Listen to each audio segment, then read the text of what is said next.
Some people have asked me to do a walk around my car, so I'm just going to do it today. This is, so I have the Adro replica all around.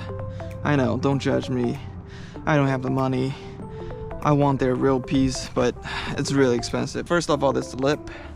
What I did is I took out the front bumper and then drilled all the way through the bumper and the lip, and then I used screws and nuts to tighten it. Up top over here, where this part sits on the bumper, what I did is I used 3M tapes down beneath. That's fairly secured, it's not going anywhere. And this fin, the real one, you're supposed to just let it sit on here. And I don't want this piece wiggle around it when I'm driving. So I just tape it against this plastic piece. Okay, then let's talk about this hood. This is a Varus replica, and it's half carbon, half something else that I don't know what the material is, but let's take a look. Obviously I paint matched it, cost me around 700 bucks. This is the rain cover.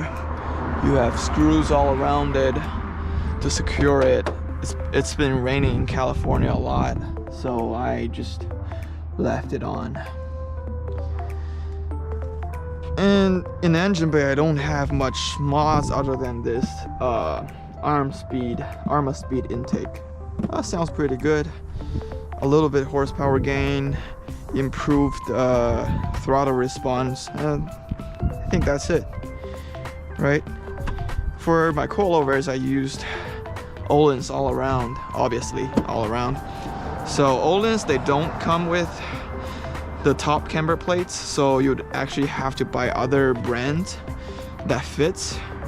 For me, I was lucky. This is Raceseng's adjustable camber plates. You have camber adjustment, caster adjustment. Right now I'm sitting on 7 on caster and -3 camber in the front.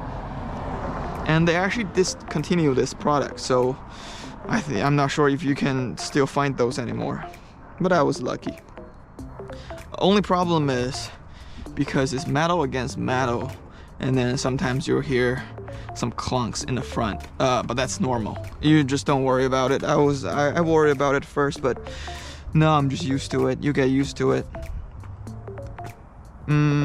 What else? Okay. And side skirts. Okay, Adro side skirt. It's not the real ones. Obviously, it's a replica. It's pretty sturdy. I have 16 self-tapping screws on each side. So, see, it's not going anywhere. Let's get into the car. Okay. Oh my God, what's on my hat? Into the car, I have I forgot what the brand called, but I'll put it here. This is the brand. This is their short shifter. Feels pretty good. Fairly short, not too short. People used IRPs for their shifters. That's obviously nice, but I don't like it because the travel of the shifter is just too small. I'm afraid on a track or under some spirited driving conditions, I'll miss shift, do a money shift, and then have to swap the transmission or even damage the engine. I don't want to do that, so I'm just satisfied with this. Shift knob, I have this is the Raceseng Shift knob. It's metal, it's got some weight to it, pretty good. The only complaint I have is my hand is not too fat, right? So my bones are really fairly exposed. Sometimes when I shift from 2nd to 3rd, this is my hand position, and this edge of the shift knob is really sharp. So sometimes it sits against on this bone on my finger, and then it hurts a little bit. So whenever you're shifting from 2nd to 3rd, Right now I have to remind myself every now and then just to shift it with my whole palm against it so nothing hurts. Okay, what else? Okay, I have this cute cup holder up on the left. It works really good. I'll find a water bottle. You can put water here, but the downside to this cup holder is you can't adjust the vent. So whatever is blowing towards you. And if you have both of your hands on the steering wheel, 3 and 9, right? Or 3 and 9, it's gonna blow onto your hand. And it gets, sometimes in the summer it gets really cold and your wrist actually hurt. I also have this seat cover that's sponsored. Daily driving, it definitely adds more cushion to it. And this pattern looks like Audi. I was a previous Audi owner, so I kind of missed it. It's good to have it back.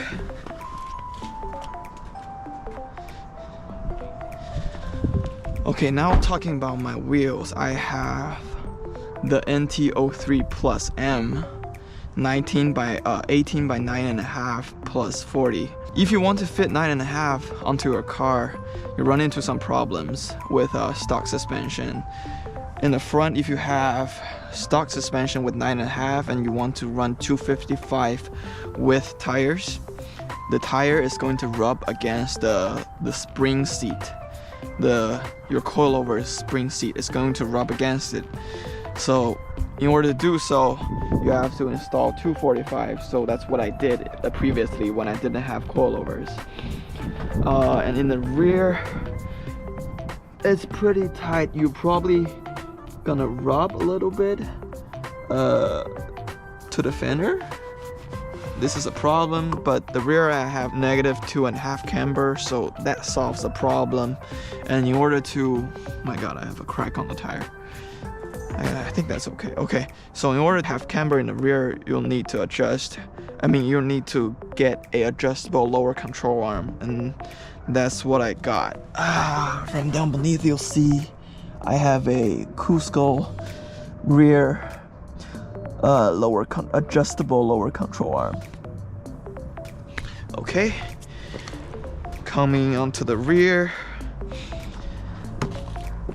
I have this Adro replica rear diffuser. How I installed these is I have 3M tapes. There's a special 3M tape for car exterior parts. Buy those and then put all around it, and down beneath just self-tapping screws over here, and on that side as well. So for exhaust, I have AWE Touring Edition. Previously I had the Trek Edition exhaust. It's just way too loud. You won't be able to hear anything in your car. I downgraded to Touring. Well, I don't know if you call it a downgrade, but now I have the Touring, and it's actually nice. You can actually have a conversation in your car with your passenger. This wing is a headache. I explained it in another video. You can go check that out. At last, let's talk about the lights. This is, I believe it's called HRV tail lights, and it's pretty good. It has a startup sequence. You have sequential turn signals, as well as the front. The front is called Alpharex. I believe most of you have seen it. This is Alpharex Headlights, and it's really bright. Let's do a unlock animation. One blink, and then a sequence with the daytime running lights. Looks pretty good, right? Well, I like it. So these, comparing to the OEM headlights, these are actually way cheaper. Okay, so that's pretty much it. That's my whole walk around video, and if there's any questions, please let me know down in the comments, and I'll try my best to answer those. All right.